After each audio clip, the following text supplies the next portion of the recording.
नमस्कार मित्रों, CP Sanskrit centre में आप सभी का हार्दिक स्वागत है। विगत कुछ दिनों से हम व्याकरण शास्त्र का प्रारंभिक ग्रंथ लघु सिद्धांत कौमुदी के विषय में अध्ययन कर रहे हैं। लघु सिद्धांत कौमुदी से संबद्ध यह 10वीं कक्षा है। इस कक्षा में आज हम अत्संधि के अंतर्गत पढ़ा हुआ जो पूर्वत्रा सिद्धम सूत्र है उस सूत्र के विषय में चर्चा करेंगे। इस सूत्र को जानने से पहले इस सूत्र की प्रवृत्ति की स्थिति कब आती है, यह सूत्र कब लगता है, इसको जानना आवश्यक है। इसीलिए इन्होंने इसके उदाहरण के रूप में ग्रंथकार ने 2 उदाहरण लाया है। हरे इह विष्णु इह। तो हरे इह विष्णु इह जो शब्द बनते हैं, इनका अर्थ होता है हे हरे इह। इह के बाद इह आगच्छ, हे विष्णु इह आगच्छ, ऐसा वाक्य हम प्रयोग कर सकते हैं। हरे इह, तो हरे जो है यह संबुद्धि के एक वचन का रूप है। विष्णु यह भी संबुद्धि के एक वचन का रूप है, यानी कि संबोधन के एक वचन का रूप है। तो हरे शब्द से जब संबुद्धि के एक वचन में अथवा संबोधन में हम जब सुविभक्ति लाते हैं, विष्णु शब्द से जब संबोधन में सुविभक्ति लाते हैं, उस सु को मान करके ह्रस्वस्य गुणः सूत्र के द्वारा हरि के ई के स्थान में, विष्णु के उकार के स्थान में गुण होने पर हरे और विष्णु ऐसे 2 बनते हैं। तो इसका मतलब ये होता है कि हरे अर्थात विष्णु, हे हरे हे विष्णु संबुद्धि के अथवा संबोधन के एक वचन के रूप हैं। जब हरे यह विष्णु यह ऐसी स्थिति रही, ऐसी स्थिति में इससे पूर्व प्रसंग में हमने जिस सूत्र का अध्ययन किया था उस सूत्र का स्मरण करते हैं। सूत्र था एचो यवायावः। एचः यवायावः यानी कि एचः अर्थात एच प्रत्याहार के स्थान में ए ओ ऐ औ इनके स्थान में क्रम से ए के स्थान में अया आदेश, ओ के स्थान में अव आदेश, ऐ के स्थान में आया आदेश और औ के स्थान में आवादेश विधान किया जाता रहा। यह यथासंख्य अनुदेश समानाम जो सूत्र था, उस सूत्र के अनियम में नियम करने के चलते ऐसा नियम बना था कि ए के स्थान में अयादेश होगा, ओ के स्थान में अवादेश होगा, ऐ के स्थान में आया आदेश होगा और औ के स्थान में आवादेश होगा। तो हरे का जो ए है इस ए के स्थान में और विष्णु का जो ओ है उस ओकार के स्थान में हमने क्रम से अया आदेश और अवादेश का विधान किया, जिसके चलते अब स्थिति ये बनी हर अय इह। उसी प्रकार से विष्णु अव इह, विष्णु अव इह हर अय इह में र जाके जब अ में मिलेगा, ण जाके अ में मिलेगा, तो अब स्थिति बन गई हरय इह विष्णव इह। हरय इह विष्णव इह बनने पर अब सूत्र की प्रवृत्ति होती है लोपः साकल्यस्य। यह सूत्र लोप को विधान करने वाला सूत्र है, इसलिए लोपः यह प्रथमांत पद है साकल्यस्य। तो साकल्यस्य यहाँ पे साकल्य शब्द से एक साकल्य ऋषि थे, उन ऋषि का ग्रहण करना है। अर्थात साकल्यस्य कहने से ये होता है कि केवल साकल्य ऋषि के मत में लोप होगा, अन्य ऋषियों के मत में लोप नहीं होगा। तो इसीलिए इन्होंने साकल्य कहने से ही इन्होंने विकल्प से विधान किया है। लोपः यानी कि लोप होता है साकल्य से अर्थात साकल्य ऋषि के मत में, तो केवल साकल्य ऋषि के मत में ही लोप का विधान किया जाएगा, तो अन्य ऋषियों के मत में लोप का विधान नहीं किया जाएगा। इसीलिए इन्होंने साकल्य इस पद को ला करके अथवा साकल्य इस पद के अभिप्राय से लोपो बा ऐसा अर्थ लिखा है। अब देखते हैं हम, सूत्र का अर्थ है अवर्ण पूर्वयोः पदान्तयोः यवयोः लोपो बा असि परे, यानी कि अवर्ण पूर्वयोः पदान्तयोः, अवर्ण है पूर्व में जिससे, ऐसे पद के अंतिम में रहने वाले पदान्तयोः, तो कयोः तो लिखा है यवयोः, मतलब हरय यह ऐसी स्थिति है, विष्णव यह ऐसी स्थिति है। तो यहाँ पर हरय इह विष्णव इह, इस अवस्था में अवर्ण पूर्व में रहने वाले पद के अंतिम में विद्यमान यकार और वकार दोनों हैं। क्यों? तो कारण यह है, हरे यह पद था, उस हरे इस पद के स्थान में हमने हरया आदेश किया, अय आदेश के माध्यम से। ठीक उसी प्रकार से विष्णु यह ऐसा पद था, इस पद के स्थान में हमने अव आदेश करके विष्णव ऐसा बनाया। तो जब हरे में पदत्व धर्म था, विष्णु में पदत्व धर्म था, तो उनके स्थान में विधान किया गया हरय, इसमें भी पदत्व धर्म रहेगा, और विष्णव यह भी, इसमें भी पदत्व धर्म रहेगा। तो अवर्ण पूर्व में रहने वाले पद के अंतिम में विद्यमान यकार और वकार हुए हरय का यकार और विष्णव का वकार। उन दोनों यकार और वकार का लोप विकल्प से विधान किया जाता है अस प्रत्याहार पर में होने पर।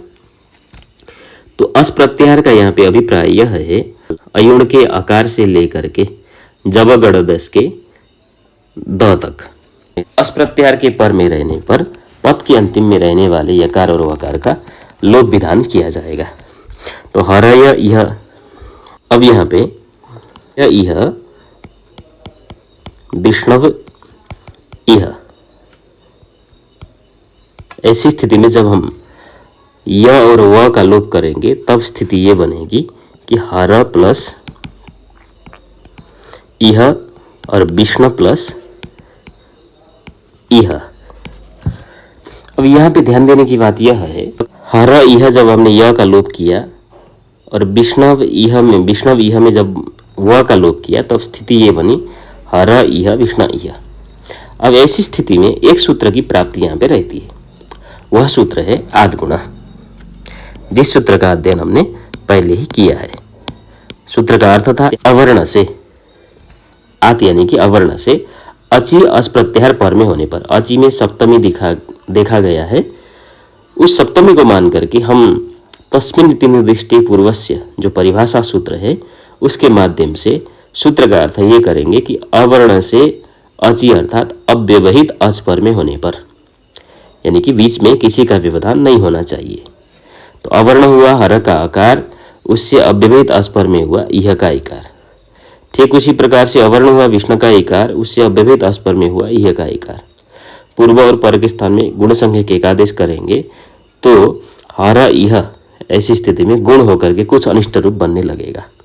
यहाँ पे गुण न हो, गुण को प्रतिबंध करने के लिए, गुण को रोकने के लिए सूत्र आया पूर्वत्र सिद्धम।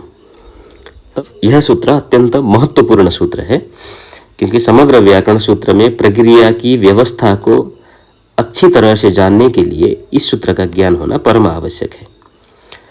तो हमारे पास हर यह विष्णु यह ऐसी स्थिति है, ऐसी स्थिति में अधिकार सूत्र की प्रवृत्ति करा रहे हैं पूर्वत्र सिद्धम। तो यहाँ पे दो पद हैं, पूर्वत्र यह अव्यय पद है और असिद्धम यह प्रथमांत पद है। तो पूर्वत्र का अर्थ पूर्वस्मिन होता है, पूर्वत्र अर्थात पूर्वस्मिन असिद्धम भवति। तो पूर्वस्मिन असिद्धम भवति का अर्थ क्या है? तो बोल रहा है पूर्वस्मिन कर्तव्ये असिद्धम भवति, यानी कि पूर्व सूत्र का विधान करना है तो असिद्ध होता है। तो पूर्व शब्द कभी भी नित्य साकांक्षित शब्द है। पूर्व असिद्ध होता है अथवा पूर्व की कर्तव्यता में असिद्ध होता है, ऐसा कहने से ही पूर्व की कर्तव्यता में कभी भी असिद्ध होगा तो वह पर ही असिद्ध होगा। तो सूत्र का अर्थ कैसे निकलता है इसकी हम चर्चा कर रहे हैं, क्योंकि सूत्र में लिखा केवल पूर्वत्रा सिद्धम है और आपने नीचे आके लिखा कि सपाद सप्ताध्यायीं प्रति त्रिपादी असिद्धा और त्रिपाद्यम अपि पूर्वम प्रति परम शास्त्रम असिद्धम। सपाद सप्ताध्यायी के प्रति त्रिपादी असिद्ध होते हैं और त्रिपादी में भी पूर्व के प्रति परशास्त्र असिद्ध होते हैं। ऐसा अर्थ निकला कैसे? तो इसके लिए ध्यानपूर्वक हमको विचार करने की आवश्यकता है। सूत्र है पूर्वत्र असिद्धम। तो पूर्वत्र असिद्धम ऐसा कहने से पूर्वस्मिन् कर्तव्ये असिद्धम भवति। तो पूर्व की कर्तव्यता में पूर्व सूत्र को विधान करना हो तो असिद्ध कौन होगा? पूर्व सूत्र तो असिद्ध नहीं हो सकता है, क्योंकि उसी को विधान करना है। तो पूर्व के दृष्टि में कभी भी परसूत्र ही असिद्ध होगा। तो पूर्व कहाँ से ले, किससे पूर्व? तो इसके लिए अवधि अंश के रूप में हम इसी सूत्र का ग्रहण करेंगे, पूर्वत्रा सिद्धम। यह जो पूर्वत्रा सिद्धम सूत्र है, यह सूत्र अष्टम अध्याय के द्वितीय पाद का प्रथम सूत्र है। अर्थात इससे पूर्व में जितने भी सूत्र हैं उन सूत्रों को विधान करना है, तो इससे पर के जो सूत्र हैं वे सारे के सारे सूत्र असिद्ध होंगे। यह क्या है? अष्टम अध्याय के द्वितीय पाद का प्रथम सूत्र है। तो इससे पूर्व में जो सूत्र हैं वह सूत्र क्या होंगे? क्योंकि अष्टाध्याय ही है, तो अष्टाध्याय के हिसाब से पूरा 7 अध्याय तो हो ही गया, यानी कि 7 अध्याय पूरा हमको ग्रहण करना है। और 7 अध्याय के साथ में इससे पूर्व और एक आ रहा है अष्टम अध्याय का प्रथम पाद। जो अष्टम अध्याय है उस अष्टम अध्याय का जो प्रथम पाद पूरा है उसको हम पूर्वत्र शब्द से लेंगे, यानी कि अष्टम अध्याय का जो प्रथम पाद का अंतिम सूत्र है विभाषितम विशेष वचने बहुवचनम। यह जो है अष्टम अध्याय के प्रथम पाद का 74 नंबर का सूत्र है, यानी कि 74। अष्टम अध्याय के प्रथम पाद में 74 सूत्र हैं। तो क्या होगा? सप्तम अध्याय के साथ में अष्टम अध्याय का जो प्रथम पाद है उसको हम पूर्वत्र शब्द से लेंगे, यानी कि पूर्वत्र अर्थात सप्तम अध्याय पूरा और अष्टम अध्याय का एक पाद, उसको पूर्वत्र शब्द से लेंगे। सप्तम अध्याय के और अष्टम अध्याय का प्रथम पाद में विद्यमान जितने भी सूत्र हैं उन सूत्रों की कर्तव्यता में उन सूत्रों के द्वारा कोई भी विधि करनी हो तो पर असिद्ध होता है। इसकी अपेक्षा पर अर्थात अष्टम अध्याय के द्वितीय पाद का प्रथम सूत्र जो है अवधि के रूप में विद्यमान है।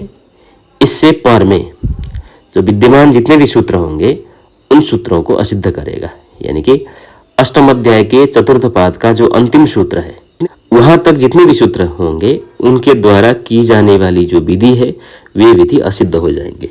जितनी भी विधियां हैं वे सारी विधियां असिद्ध हो जाएंगे। तो अष्टम अध्याय के चतुर्थ पाद का जो अंतिम सूत्र है वह सूत्र है अ, जो संख्या के माध्यम से 68 नंबर का सूत्र है। इसीलिए पूर्वत्र शब्द से हमने 7 अध्याय और एक पाद को लिया। पूर्वत्र शब्द से 7 अध्याय और एक पाद को लेने से वृत्ति में वृत्तिकार ने लिखा सपाद सप्ताध्यायी प्रति, यानी कि सप्ताध्याय सप्तानाम अध्यायानाम समाहार सप्ताध्यायी।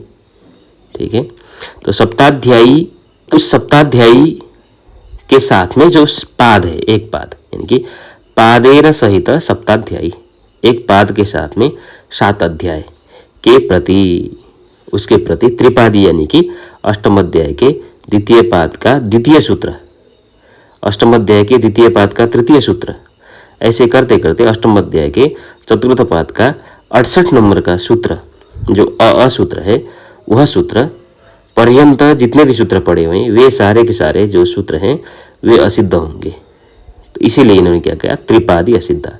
तो त्रिपादी असिद्ध कहने का मतलब ये है यहाँ पे 3 पाद वाले जितने भी सूत्र हैं अष्टम अध्याय के द्वितीय पाद के तृतीय पाद के चतुर्थ पाद के, तो टोटल अष्टम अध्याय के 3 पाद ही बचे, जिसके चलते त्रिपादी असिद्ध। अष्टम अध्याय के जो 3 पाद हैं वे 3 पाद असिद्ध होंगे, मतलब उनमें पठित जितने भी सूत्र हैं वे सारे के सारे सूत्र असिद्ध होंगे।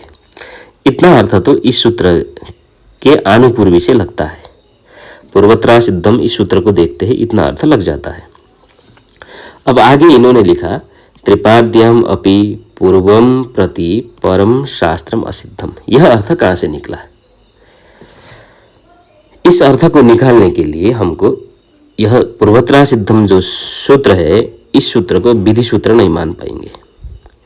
विधि सूत्र को मान करके ऐसा अर्थ कतई नहीं निकलता है, इसलिए हम इस सूत्र को अधिकार सूत्र मानेंगे। अधिकार सूत्र का अर्थ होता है कि इसके बाद आने वाले जितने भी सूत्र हैं इन सूत्रों में पूर्वत्रा सिद्धम का अधिकार जाएगा। तो अष्टम अध्याय के द्वितीय पाद का यह सूत्र प्रथम सूत्र है, तो इसके बाद अष्टम अध्याय के द्वितीय पाद का द्वितीय सूत्र, अष्टम अध्याय के द्वितीय पाद का तृतीय सूत्र, चतुर्थ सूत्र, ऐसे करते करते अष्टम अध्याय के चतुर्थ पाद का 68 नंबर पर्यंत जो सूत्र हैं उन सूत्रों में इसका अधिकार चला जाएगा। जिस सूत्र में भी जाएगा तो यह पूर्वत्रा सिद्धम, पूर्वत्रा सिद्धम, क्योंकि अधिकार कहने का मतलब उत्तर उत्तर संबंध होना, अधिकार अर्थात उत्तर उत्तर संबंध। इसके बाद में आने वाले जितने भी सूत्र हैं उन सूत्रों के साथ में उत्तर उत्तर सूत्रों में होने वाला जो संबंध होता है उसी को हम लोग अधिकार शब्द से व्यवहार करते हैं। यहाँ पे प्रकृत प्रसंग में जो पूर्वत्रा सिद्धम सूत्र है, अष्टम अध्याय के द्वितीय पाद का प्रथम सूत्र, इस सूत्र के बाद में रहने वाले जितने भी सूत्र हैं उन सूत्रों में इसका सूत्र का अधिकार जाएगा। पूर्वत्रा सिद्धम यह पद जाएगा। तब जब जाएगा तो लोपः साकल्य से जो सूत्र है वह सूत्र भी अष्टम अध्याय के तृतीय पाद का 19 नंबर का सूत्र है। तो इस सूत्र में भी इसका अधिकार चला जाएगा, जिसके चलते सूत्र का अर्थ होगा अवर्णपूर्वयोः पदान्तयोः यवयोः लोपो वा असि परे इदं च पूर्वत्रा सिद्धम। यानी कि अवर्ण पूर्व में रहने वाले यकार और वकार का लोप तो करेगा, लेकिन यह पूर्वत्रा सिद्धम है, यानी कि पूर्व के प्रति असिद्ध होगा। जिसके चलते ऐसा अर्थ निकालने से यहाँ लाभ क्या है तो देखते हैं। आद्गुण, इसकी प्राप्ति किस में है? हर प्लस इह, विष्णु प्लस इह, दोनों जगह में इस सूत्र की प्राप्ति है, क्योंकि अवर्ण से अजपर में मिल रहा है, अवर्ण से अजपर में मिल रहा है, इसके चलते दोनों जगहों में सूत्र की प्राप्ति है।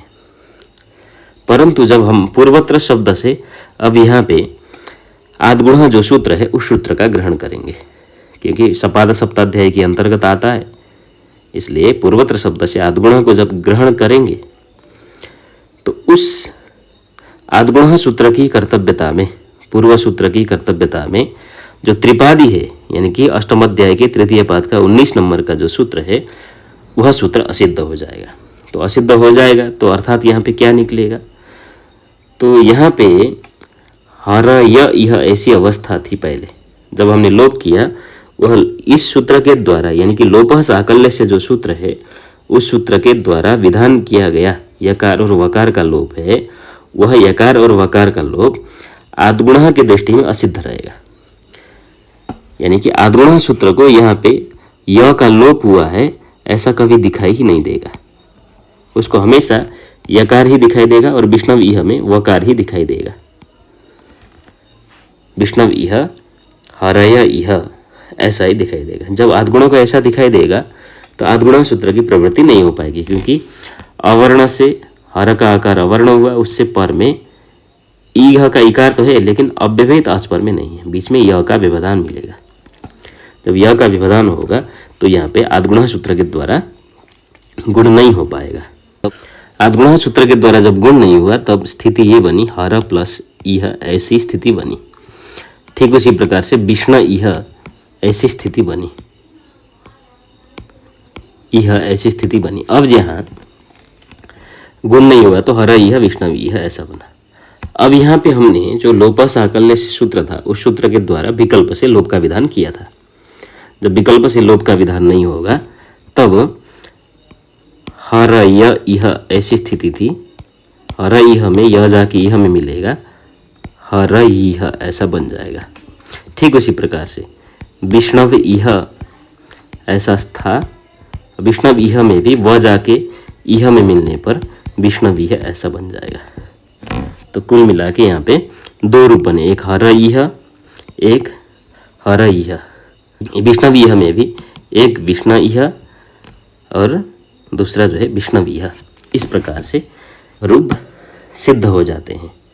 अगर यहाँ पे पूर्वत्रा सिद्धम नहीं होता तो आद्गुण सूत्र के द्वारा गुण हो करके कुछ हरेह ऐसा कुछ अनिष्ट रूप बनने लगता, ऐसा न हो इसके लिए हमने बीच में पूर्वत्रा सिद्धम सूत्र को लगाया।